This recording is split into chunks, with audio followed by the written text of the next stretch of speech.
नमस्कार, मैं हूं संजय शर्मा। आप देख रहे हैं 4 PM न्यूज नेटवर्क।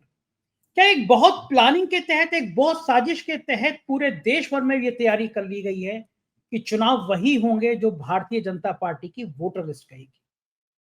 कल्पना कर सकते हैं आप, शपथ पत्र देके चुनाव आयोग ये कह दे कि हम 65 लाख नाम नहीं बताएंगे।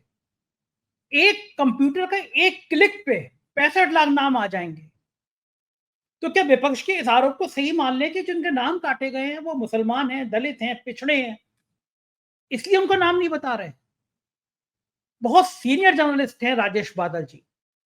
पत्रकारिता के विकिपीडिया है, उन्होंने राज्यसभा टीवी, आज तक जाना जाने कितने चैनलों में, प्रिंट मीडिया में, कई बड़े अखबारों के संपादक रहे, बहुत किताबें लिखी।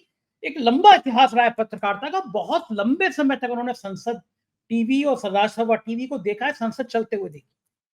उन्होंने एक बहुत गंभीर बात की है इस चर्चा में। बादल जी ने उन्होंने कहा कि ये आपराधिक कृत्य है चुनाव आयोग। बात ठीक है, सीनियर जर्नलिस्ट कह रहे हैं कि चुनाव आयोग का ये आपराधिक कृत्य है और वास्तव में है। तो क्या अब ये समय आ गया है कि जेपी की तरह एक देश भर में एक बड़ा आंदोलन खड़ा हो सकता है? छोटी सी बात थी जयप्रकाश नारायण की, लेकिन एक नारा दिया, सिंहासन खाली करो की जनता आती है, और पूरा देश खड़ा हो गया, इंदिरा गांधी को हटना पड़ा। तो क्या देश के अंदर वो वातावरण तैयार हो रहा है? और क्या 17 सितंबर को जब मोदी जी अपने 75 साल पूरा करेंगे, उससे पहले देश में एक बड़ा आंदोलन खड़ा हो जाएगा? क्योंकि वोट की चोरी शायद देश को स्वीकार नहीं कर। बहुत रोचक बातचीत है। मैं सीधा राजेश बादल जी के पास आपको लेके चलता हूं।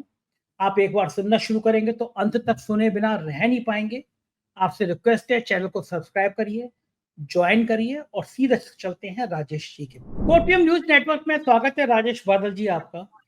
ऑपरेशन सिंदूर को 3 महीने हो गए, संसद में बहस हो गई, सब पक्ष और विपक्ष के बयान आ गए, प्रधानमंत्री जी का भी जैसा तैसा बयान आ गया, जिस पे भली लोगों ने यकीन किया हो ना किया। लेकिन अचानक प्रधानमंत्री जी बंगलौर में आज बड़ी बड़ी बातें करने लगे, और इस बीच में एयरफोर्स के जो चीफ मार्शल में हैं, उन्होंने बयान दिया कि हमने पाकिस्तान के 6 जहाज गिरा दिए थे, 5 जेट और एक और बड़ा जहाज गिरा दिया था। तो देश में सवाल ये खड़ा हुआ कि जिस समय संसद में बहस हो रही थी, जिस समय पक्ष विपक्ष पूछ रहा था, वो तो अपने ही पूछ रहा था कि हमारे कितने गिरे। अगर उस समय ये बात छुपाई क्यों गई, और 3 महीने बाद अब बताई क्यों जा रही है? क्या ऑपरेशन सिंदूर का फायदा लेने के लिए बताई जा रही है कि बिहार चुनाव पास में आ जाए तब इसकी घोषणा करें? या फिर आज राहुल गांधी का मार्च है और जो वोटों की चोरी पकड़ी गई है वो बड़ा मुद्दा ना हो जाए, इसलिए पाकिस्तान के 5-6 जहाजों की बात कर दो, जैसे गोदी मीडिया दिन भर यही बातें करता रहेगा। आप बहुत सीनियर जर्नलिस्ट हैं, बड़ा अनुभव है आपको, क्या लगता है आपको ये खेल क्या है? अचानक ये 6 जहाज कहां से आ गए बीच में? देखिए संजय जी, आपने जो दो कारण गिनाए वो दोनों कारण ही इसमें आंशिक तौर पर हैं, आंशिक क्या पूरे तौर पर हैं। और लेकिन जो पहली बात आपकी सेना की है और दूसरा वो चुनाव आयोग पर जो हमला है, आक्रमण है राहुल गांधी का, मैं दोनों पर आता हूं। पहले मैं आता हूं सेना वाली बात पर।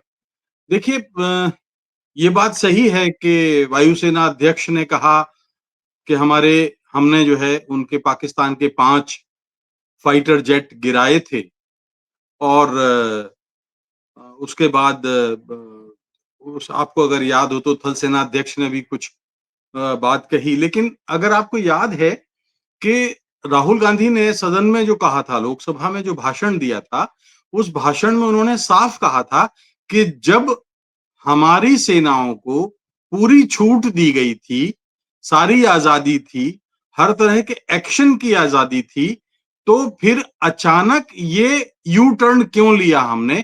हम विनिंग पोजीशन में थे, हम सबक सिखा रहे थे पाकिस्तान को, और माननीय प्रधानमंत्री जो कहते थे कि हम ऐसा सबक सिखाएंगे जो कल्पना से परे होगा। अब कल्पना से परे तो आगे हम सबक सिखाते, शायद हम उस स्थिति में, क्योंकि हमें भारतीय सेनाओं पर गर्व है, और वायु सेना पर, थल सेना पर, नौसेना पर, तीनों हमारे सेना अध्यक्षों पर मैं कह सकता हूं कि मैं बहुत ही फख्र महसूस करता हूं। लेकिन जो बात उन्होंने सदन में कही थी, दरअसल उस बात के बाद जो ये उत्तर आए हैं वो मुझे थोड़ा चौंकाते हैं और चिंता में भी डालते हैं। हम शायद नहीं कहना चाहते थे कि F-16 हमने 5 पाकिस्तान के गिराए हैं और वो अमेरिका के हैं, क्योंकि शायद तब तक अमेरिका से हमारे रिश्ते ठीक-ठाक से थे और माननीय जो डोनाल्ड ट्रंप हैं, वो बार-बार यही कह रहे थे कि हमने युद्ध रुकवाया। तो इसलिए शायद इस बात को नहीं कहा गया कि अगर हम F-16 गिराने की बात करते, तो पाकिस्तान के माध्यम से अमेरिका एक्सपोज होता, तो राफेल की तो बात उठती रही, लेकिन F-16 की बात नहीं उठी।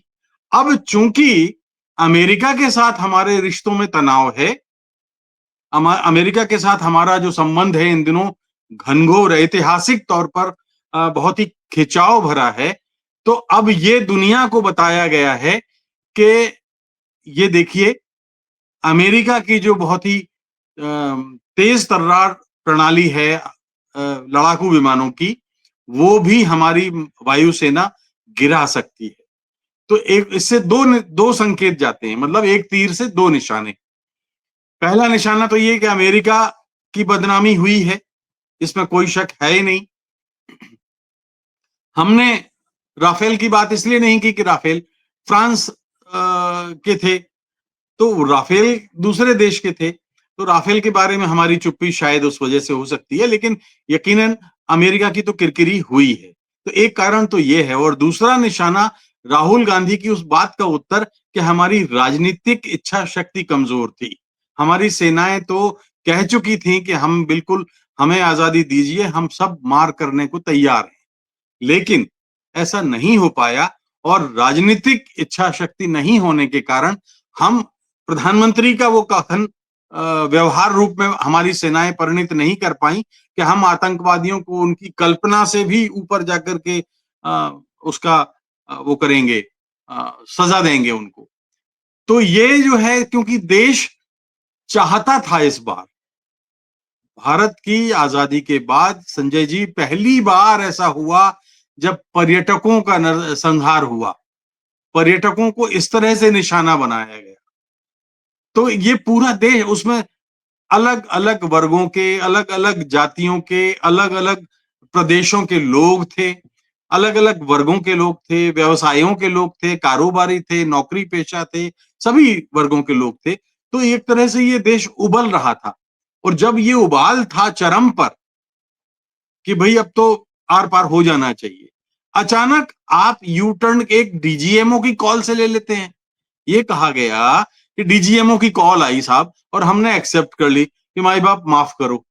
ऐसे ही कुछ कहा होगा ना, आपको लगता है? और क्या कहा होगा? तो डीजीएमओ ने या तो गिड़गिड़ाया होगा, या फिर ये कहा होगा कि भाई हम जो है और बड़े युद्ध में तब्दील करेंगे, या बांग्लादेश हमारे साथ पीछे से अटैक करेगा, यही कुछ होगा, और तो कुछ नहीं हो सकता। लेकिन जो भी था, हमने डीजीएमओ की बात मानी पाकिस्तान के, जैसे हम बैठे ही थे, तो भैया तुम फोन करो और मैं जो है युद्ध विराम करता हूं या शांति करता हूं। तो फिर वो वादा क्या हुआ कि कल्पना से परे हम जो है बदला लेंगे, सजा देंगे। एक बात तो ये हुई। बिल्कुल, मैं इसी में एक चीज पूछूंगा बादल साहब जी कि आप राज्यसभा टीवी में इतने लंबे समय तक रहे हैं, आपने बहुत संसद की कार्रवाइयां तो डायरेक्ट लाइव देखी हैं, सैकड़ों बार देखी हैं। लोकतंत्र का सबसे बड़ा मंदिर संसद होता है। आपके अमेरिका से रिश्ते सही हो, खराब हो, अच्छे हो, बुरे हो, जैसे भी हो, लेकिन आपको संसद में किसी देश के रिश्ते कैसे भी हो, लेकिन आपको सच तो बताना ही पड़ेगा ना। तो चर्चा ही ऑपरेशन सिंदूर की हो रही है, तो अमेरिका बुरा माने या चीन बुरा माने, जो सच था वो तो बोलना ही चाहिए था प्राइम मिनिस्टर को।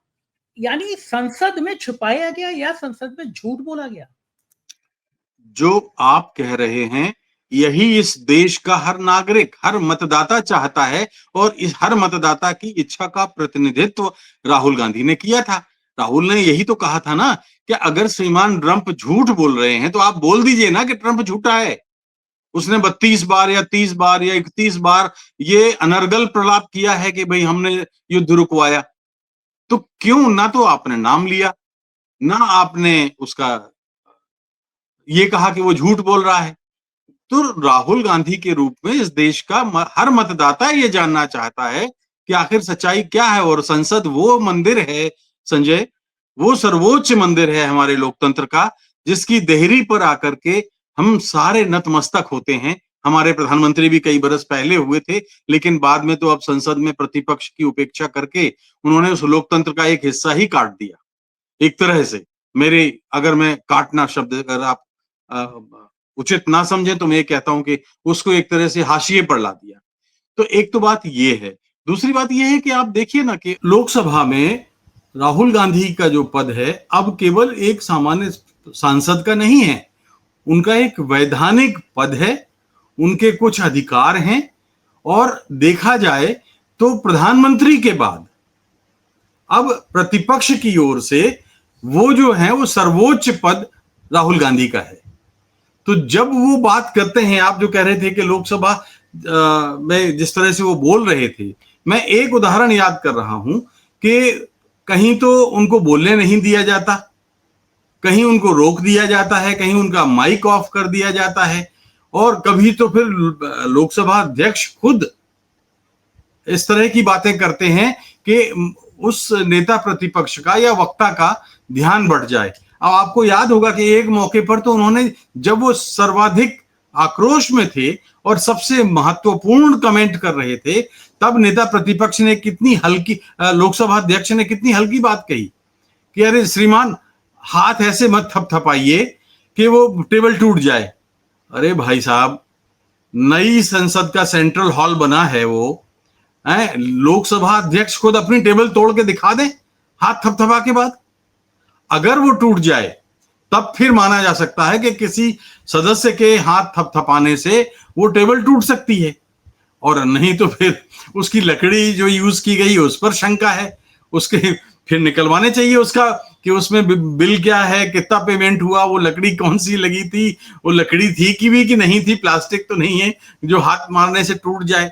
तो लोकसभा अध्यक्ष जो है माननीय, उनको ख्याल रखना चाहिए कि जिस तरह से उनका भी एक प्रोटोकॉल वाला पद है, जिस तरह से नेता सदन का प्रधानमंत्री जी का पद है, इसी तरह से नेता प्रतिपक्ष का भी पद है। उसमें इस तरह से ये जो एक मजाक के अंदाज में आप किसी को टोक नहीं सकते।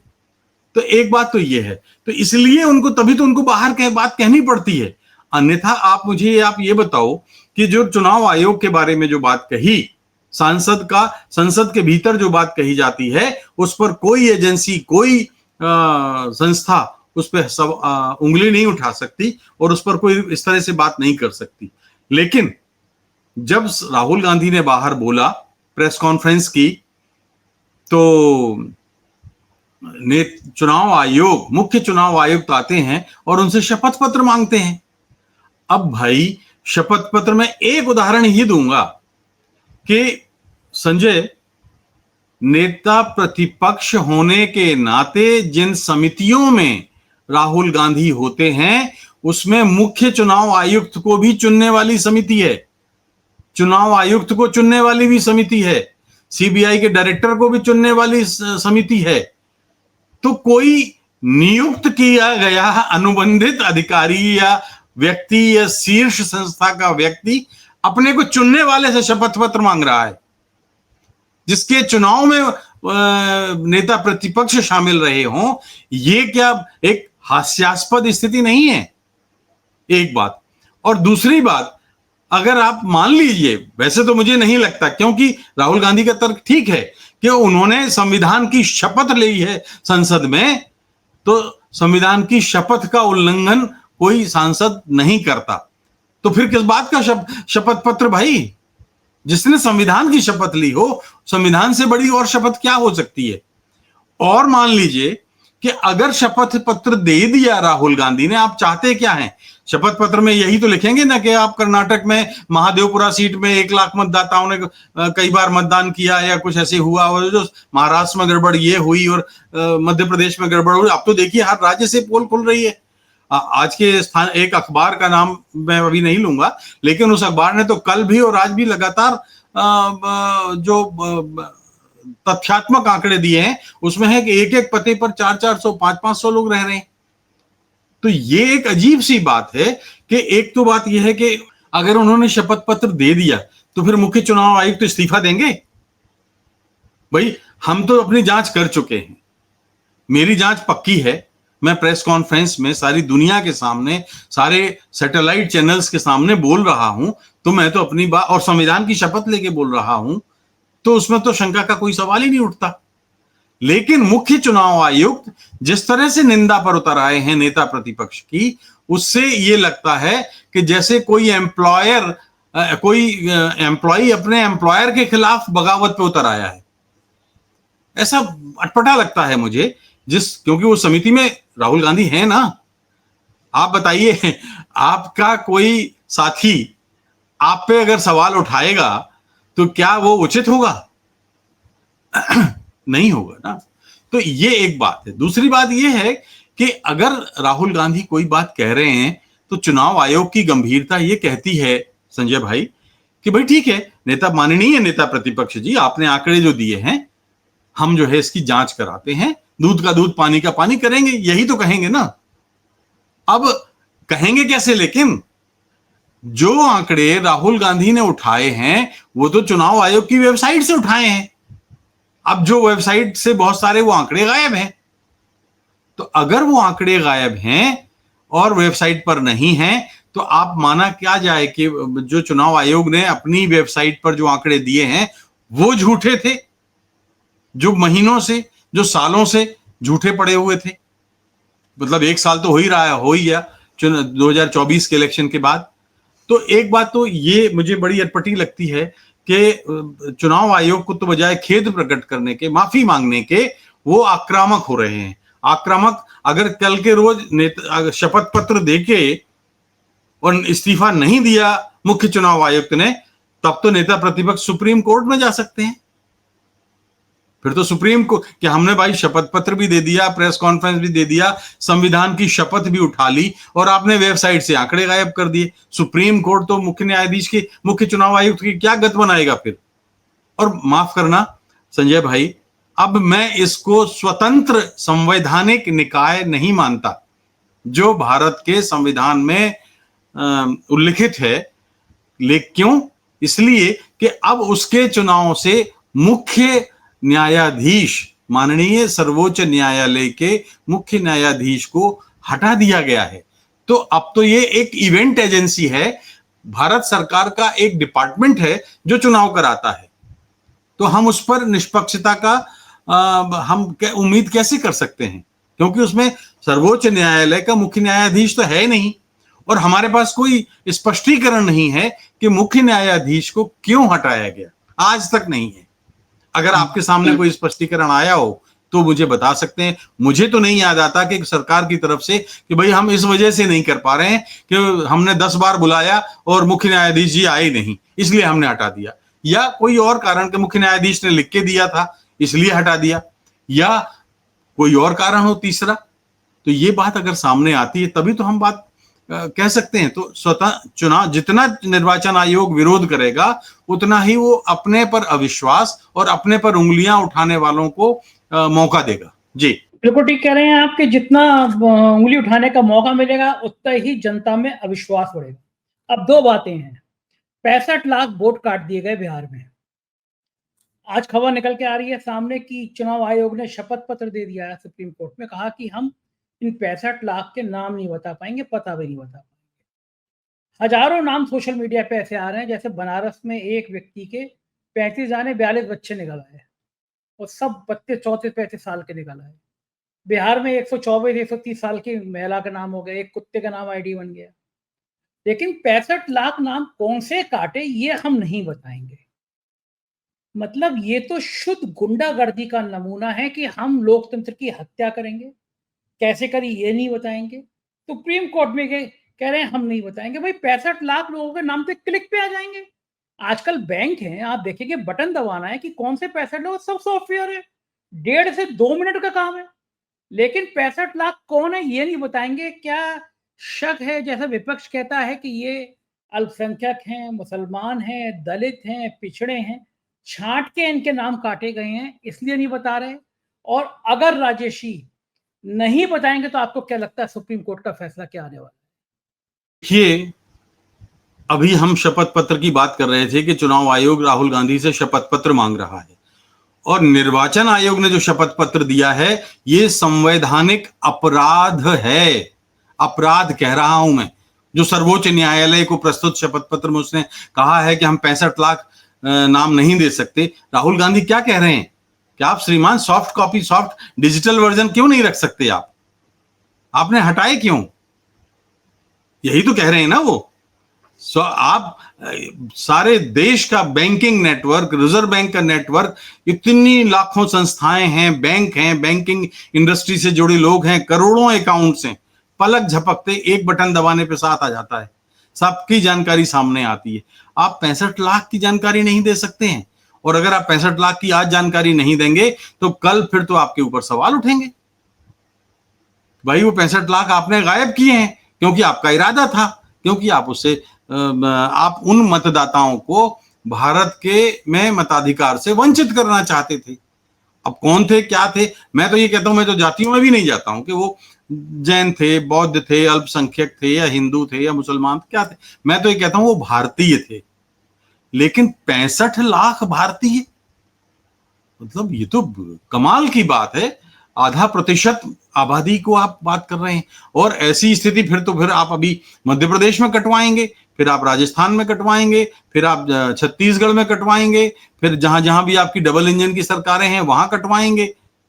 ये तो क्या, एक कौन सी हम अराजकता की ओर ले जा रहे हैं अपने देश को? इस पे इस शपथ पत्र जो है, फिर दोहराता हूं, ये संवैधानिक अपराध है और नेता प्रतिपक्ष का अपमान भी है।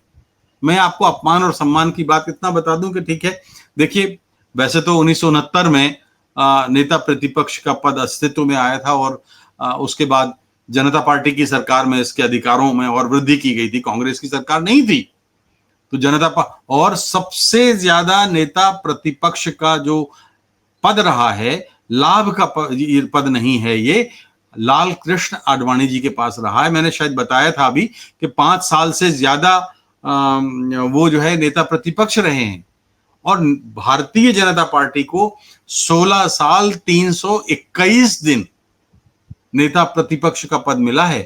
कांग्रेस को तो 8-9 साल के आसपास ही मिला है। कभी भी नेता प्रतिपक्ष के अपमान की बात, ऐसी उनको अवसर ना देने की बात, उनको बोलने का मौका नहीं देने की बात कभी आज तक संसद में नहीं आई है, और न लाल कृष्ण आडवाणी जी ने शिकायत की है। बड़ी बात कही आपने, और वाकई में नहीं आई। एक आखिरी सवाल आपसे कि अब विपक्ष का मार्च है, विपक्ष ने, राहुल गांधी ने पूरे देश के सामने निकाल दिया, कह दिया कि ये चोरी है। जो कह रहे थे मैं बम फोड़ूंगा, बम नहीं, ये तो मिसाइल फोड़ दी उन्होंने। अब इस मिसाइल के बाद आपको क्या लगता है कि मामला ठंडे बस्ते में चला जाएगा, क्योंकि गोदी मीडिया के चैनलों पे कोई चर्चा नहीं है, या अब जनता को समझ में आ जाएगा कि वाकई में ये सरकार तो अल्पमत की है, ये सरकार वोटों की चोरी करके बनी हुई है? तो कोई जनता में जेपी की तरह मूवमेंट खड़ा होगा कि छोटी सी बात पे खड़ा हुआ एक आंदोलन, और उसने कहा कि सिंहासन खाली करो कि जनता आती है, पूरा देश हिल गया था। आपको लगता है कि वोट चोरी पे एक बड़ा आंदोलन खड़ा हो सकता है, जनता सड़क पे आ सकती है, या मामला टांटा फिक्स हो जाएगा, बिहार का चुनाव इसी कटी हुई सूची से होगा, रिजल्ट अब बताने की जरूरत नहीं है कि जब अपने मन की सूची होगी तो रिजल्ट क्या आएगा? क्या लगता है आपको राजेश? देखिए संजय भाई, हम लोग कोई भविष्यवक्ता तो है नहीं कि आगे क्या होगा, लेकिन जो स्थितियां हैं मैं ये कह सकता हूं कि लोकतांत्रिक नजरिए से बेहद गंभीर हैं, और इतनी गंभीर जांच की मांग करते हैं कि अब इसमें सरकारी जांच नहीं बल्कि सुप्रीम कोर्ट की कोई जांच समिति ही जांच करे तो शायद कोई दूध का दूध और पानी का पानी होगा। और अगर ये नहीं होता है तो ये जो आंदोलन है, भाई देखिए प्रतिपक्ष का काम क्या है? एक हेल्दी डेमोक्रेसी में, स्वस्थ लोकतंत्र में प्रतिपक्ष का काम तो सरकार की खामियों को, नाकामियों को उजागर करना ही है ना। तो अगर ये है तो प्रतिपक्ष क्यों ना करे? और अगर ये जन आंदोलन में होता है तो आपको याद है, देखिए अभी ये काल्पनिक सी बात है जैसे मैंने अभी कहा था, लेकिन मैं याद कर पा रहा हूं 1979 में जब इंदिरा गांधी प्रतिपक्ष में थी तो एक बेलछी कांड हुआ था, और बेलछी कांड में वो हाथी पर बैठकर गई थी, और वो एक ऐसा मुद्दा बना था कि पूरे देश में छा गया था, और इंदिरा गांधी दोबारा सत्ता में आई।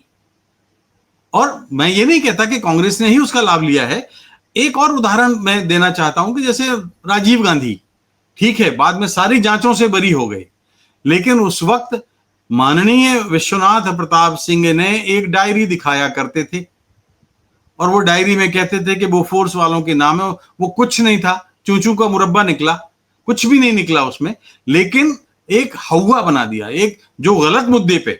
यहां तो राहुल गांधी के पास ठोस संविधान की शपथ लेकर बोले गए तथ्य हैं। वीपी सिंह ने तो कभी प्रधानमंत्री बनने के बाद भी वो डायरी नहीं बताई कि वो फोर्स की तोपों की खरीद में किसने कमीशन लिया। लेकिन मैं ये कह रहा हूं कि अगर प्रतिपक्ष चाहे तो फिर इसका लाभ उठा सकता है, क्योंकि 89 में वीपी सिंह ने लाभ उठाया और 79 में बेलसी कांड हुआ था जो, उसका इंदिरा गांधी ने लाभ उठाया। 79 ही है मेरा ख्याल है, अगर मुझे ठीक याद है तो प्रतिपक्ष लाभ उठाता है। और ये अब तक 11 वर्षों में सबसे गंभीर प्रकरण है संजय भाई, जिसमें मुझे लगता है कि ये लोगों की से आसानी से समझ में आता है। आपको याद है 2019 के पहले राहुल गांधी ने राफेल का मामला उठाया था कि कैसे वो जो है अनिल अंबानी की कंपनी को दे दिया गया और कई सारी चीजें उनकी कीमत के आधार पर डिसाइड हुई। तो वो एक तकनीकी बात थी, इसलिए आम आदमी तक नहीं पहुंची और 2019 में कोई उसका फर्क नहीं पड़ा। लेकिन जो मतदान के से वंचित करने का मामला है, जो मत की चोरी का मामला है, वो तो मतलब इतना गंभीर मामला है कि इस देश के हर नागरिक से जुड़ता है। 65 लाख बिहार में, 40-45 लाख कहीं किसी दूसरे राज्य में होंगे, फिर यूपी तो महादेश है, मैं नहीं जानता, आपके यहां तो शायद 1-8 करोड़ लोग निकल आएंगे। तो अगर ऐसे आप करोड़ों लोगों को वंचित करेंगे तो आप केवल, मैं एक उदाहरण देकर अपनी बात समाप्त करूंगा कि मध्य प्रदेश में दोनों पार्टियां लगभग 1-2% के फीसदी पर वो ऊपर नीचे होती रहती हैं और सरकार बनाती रहती हैं। अगर यहां पर 50-60 लाख मतदाता कट गए तो सरकार गई या सरकार आई, दो ही चीजें हो सकती हैं, या तो कांग्रेस की सरकार नहीं आएगी, बीजेपी की दोबारा फिर आ जाएगी। तो ये जो षड्यंत्र है, जो मुझे लगता है ये षड्यंत्र देश का कि हर मतदाता को के सामने सवाल खड़ा कर रहा है। तो ये राफेल से अलग है, ये मुद्दा जन आंदोलन बन सकता है। जयप्रकाश नारायण ने क्या मुद्दा बनाया था? जयप्रकाश नारायण ने 1974 में जब छात्र आंदोलन के बाद जो आंदोलन छेड़ा, तब उन्होंने ये मामला बनाया था, क्योंकि वो जन जन से जुड़ता था। तभी तो लोकनायक उनको कहा गया, लोकनायक तभी बने थे वो, और तभी प्रतिपक्ष ने लाभ लिया था। तो अब इसका लाभ संयुक्त प्रतिपक्ष को क्यों ना मिले? आप देखिए, अभी शरद पवार जी आए हैं सामने। मुझे थोड़ा सा अफसोस भी होता है संजय भाई कि इस मामले में जो बाकी दल हैं खुलकर, अब शिवसेना है या ममता बनर्जी हैं, ये क्यों नहीं उस तरह से खुलकर सामने आ रहे हैं? थोड़ा सा उनको भी आना चाहिए है। भले ही इंडिया, अब मेरा ख्याल है कि टीएमसी ने तो शायद कहा है कि हम इंडिया में नहीं है, लेकिन जो भी है सच्चाई, कम से कम मतदाताओं के मामले में तो बंगाल से ले पूरब से लेके पश्चिम तक, उत्तर से लेके दक्षिण तक ये बात आनी चाहिए सामने। इंडिया ब्लॉक को ये सोचना पड़ेगा। जी बिल्कुल सही कहा आपने कि इंडिया ब्लॉक को पूरा सोचना चाहिएगा, क्योंकि ये मतदाताओं से जुड़ा हुआ मामला है। बहुत बहुत शुक्रिया राजेश जी, आज आपने मुझे इतना समय दिया। थैंक यू, धन्यवाद सर। सुना आपने, ये थे राजेश बादल जी। निश्चित रूप से एक एक शब्द आपके दिल में उतर गया होगा।